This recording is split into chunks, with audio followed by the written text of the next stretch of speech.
माननीय प्रधानमंत्री श्रीयुक्त नरेंद्र मोदी आसंता काली भुवनेश्वर विमान बंदर रे 4:20 समय पहुंचे।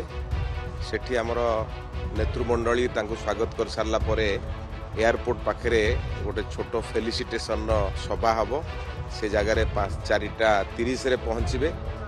आउ ठीक 5:05 सेठू बाहर सेठू गवर्नर हाउस पर्यंत जीवे। उभय साइड्रे रास्तार विभिन्न प्रकार नृत्य विभिन्न पारंपरिक वाद्य स्वागत करा लोक माने साधारण जनता स्वागत करेंगे।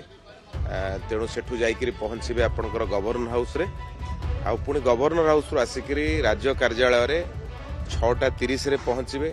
6:30 रु 8:30 2 घंटा धरी एठी पार्टीर विधायक पार्टीर एमपी पार्टीर नेता मान सहित एठी बैठक चलिबो एवं परवर्ती समय एठी तांको संगे डिनर हबो, फोटो सेशन हबो।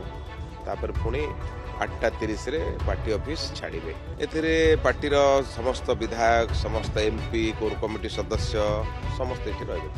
निश्चित भाव में नरेंद्र मोदी जितेबाला ओडिशा को आसुचंती सबु बेले आपण देखिबे जे एठी जितेबाला हमर सरकार नथिला सेतेबाला भी ओडिशार विकास उपरे प्राधान्य मोदीजी दउथिले।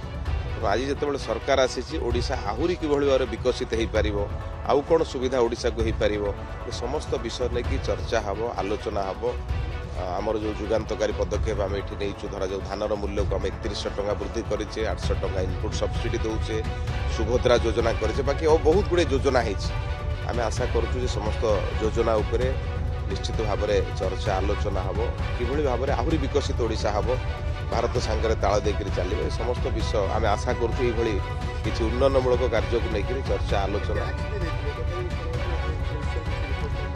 निश्चित भाव में जहाँ जहाँ सब थिला समस्त विषय चर्चा आलोचना 2 घंटा धरी विशेष भाव सांगठनिक चर्चा किसी हम कि देखा आम तो भावुँ ये कथा हम सांगठनिक निर्वाचन तो आगामी दिन में अच्छी आम जनवरी मसरे राज्यर निर्वाचन अच्छी एवं आमर सब जगह बूथ कमिटी निर्वाचन चली मास 30 तारिख में सर तेणु आम निर्वाचन जो प्रक्रिया चली जनवरी पर्यंत चलो ओडिशा रे जनवरी पर पुणी केंद्रीय निर्वाचन हम तो सी तो गोटे विषय अलरेडी चली तेणु आम आशा करूँ जे विभिन्न मुख्यतः भाव में ओडिशार उन्नति भारत साथी रे ओडिशा केमती पाद मिले चलो आहुरी आगू को जीव भावुँ ये सब विषय चर्चा आलोचना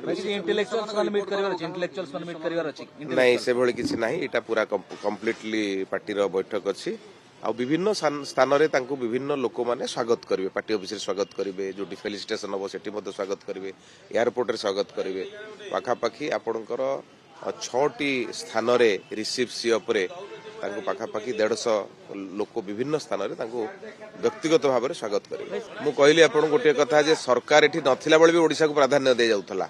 रेल क्षेत्र में अधिका पैसा कथा कहतु स्थलपथ कथा कहतु विभिन्न क्षेत्र में भारत सरकार सब बेले ओडिशा को अग्राधिकार देइछन्ते। जेहेतु डबल इंजिन सरकार अच्छी आहुरी अग्राधिकार मिलिबो से विषय नहीं चर्चा आलोचना बर्तमान सुधा किसी सूचना आसे वो आएंगे उनका एयरपोर्ट पर स्वागत होगा फिर गवर्नर हाउस जाएंगे फिर यहाँ आ जाएंगे। यहाँ करीब 1-1.5 घंटा रहेंगे सभी विधायक सांसद उनके साथ बैठक है। संगठन का तो हमारा संगठन पर्व चल ही रहा है क्योंकि हमने अभी 30 तारीख को कार्यशाला रखी है। जितने संगठन के इस चुनाव से संगठन चुनाव से जुड़े हुए सब लोगों को बुलाया है तो 30 तारीख को पूरे दिन कार्यशाला चलेगी। वो चल ही रहा है लेकिन हमारे राष्ट्रीय नेता हैं यशस्वी प्रधानमंत्री जी विश्व के सबसे लोकप्रिय नेता हैं। उनका मार्गदर्शन हमारे विधायकों को सांसदों को पार्टी को मिलेगा ये बहुत बड़ी बात है। शाह जी भी आएंगे बातचीत करेंगे क्या? नहीं मेरी जानकारी में अभी नहीं है। वो डीजीपी कॉन्फ्रेंस में आ रहे हैं कार्यालय आ रहे नहीं आ रहे ये मेरी